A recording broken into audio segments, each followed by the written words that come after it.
Hey guys, welcome to my channel. It's Aladdin, the Prince of Trading, and today's topic is about how to buy an option on brokerage, like Robinhood, for example.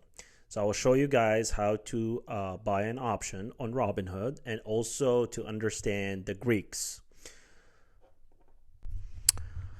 All right, guys, we're here on Robinhood, so we gonna click trade options, and this is SPY. It's an ETF. I like to trade ETF, so I'm going to use it as an example. So first of all, we need to identify our strategy. Are we bullish or bearish on SPY? And obviously we have so this is the option dates.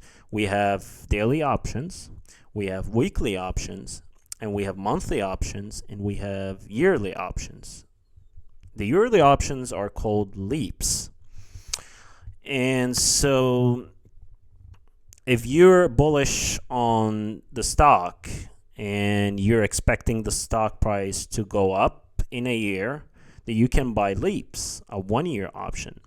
If you're bullish on the stock for like 2 months, 3 months, or a month, you can buy monthly option. If you're bullish on the stock for a week, then you can buy a weekly option or 1 day option. Now, for example, here, we're going to click on October 28th and the options. And this is, these are call options. And so let's say, well, for example, we're expecting SPY to go up on Monday, which is October 28th. So we have two types of options. One is in the money options and out of the money options.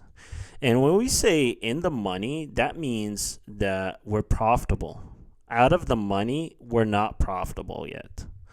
And so looking at the 578 call, so as you can see here, it says break even 580.35. Now keep in mind, every contract, option contract, has 100 underlying shares, whether it's a call or put. The difference between them is basically when you're buying a call option, it gives you the right to buy the underlying shares at the strike price at or before the expiration date. Versus the put, it gives you the right to sell these underlying shares at the strike price. And so here, the 578 call, let's click on it. Right now we're seeing 233. So $2.33. Now you need to multiply that by 100. And that's $233 for one option contract. Because as we said, one option contract equals 100 shares. So it's 233. And so the bet is the buyers and ask the sellers. And so the buyers, probably one buyer, he put put an order for to buy two call options at $233 for each option. And we have a seller put an order to sell his options, 90 option contract at $236 for each contract. And so let's go ahead and take a look at the IV. So the IV, what is the IV? The IV is the implied volatility. And to make it in a very, very simple way, simple to understand it, it's the implied volatility. It's if we're expecting this stock to go up on Monday because of an event, or earnings. And so you'll see the IV at 200, 300%, way higher than 10%. Is because we're expecting a volatility. We're expecting an event that will cause the stock price to go up or go down. And so the higher the IV, the higher the premiums. So that means the option will be more expensive to buy. It costs more.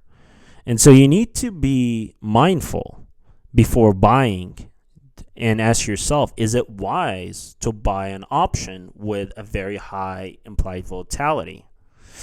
Now, for this ETF, SPY, it's at 10%. It's because we're not expecting, any event or, earnings, because this is an ETF, not a company.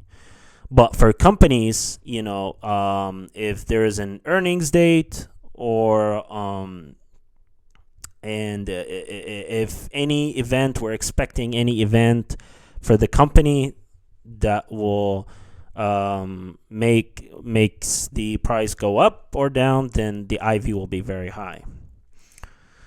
So the open interest is basically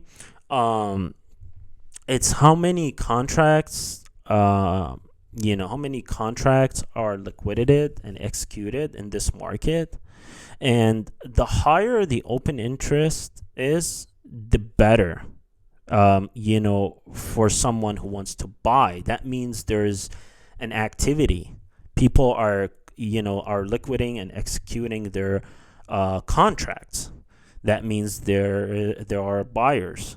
And so it's important to check that, because if you go and open an option where there's a zero open interest, that means there are no actively buyers trying to buy an option. And so if you want to sell your option, you're going to have a hard time selling it because nobody is buying it. And so please be mindful of the open interest and make sure the higher the number is, the more, attractive, or I would say better for you. And obviously the volume.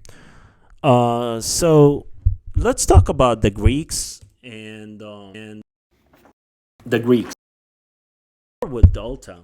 So basically Delta is, it's basically like, the change in the price movement. And so to make it in a simple way to understand it, here it says delta at 60%, 0.60. And so for every dollar increase in SPY, you would get a 60% for each underlying share in your contract. And so we have 100 shares. So that means 60% times 100, that is the 60 cents times 100, that's a $60 for each contract. And so it's very important to look at delta. Now, the higher the delta is, the higher the probabilities to be in the money. And this is why, as you can see here, the chance of profit is at 38.94. That means 39%, almost close to be in the money. And so gamma basically gives you information about delta price. And so it's important to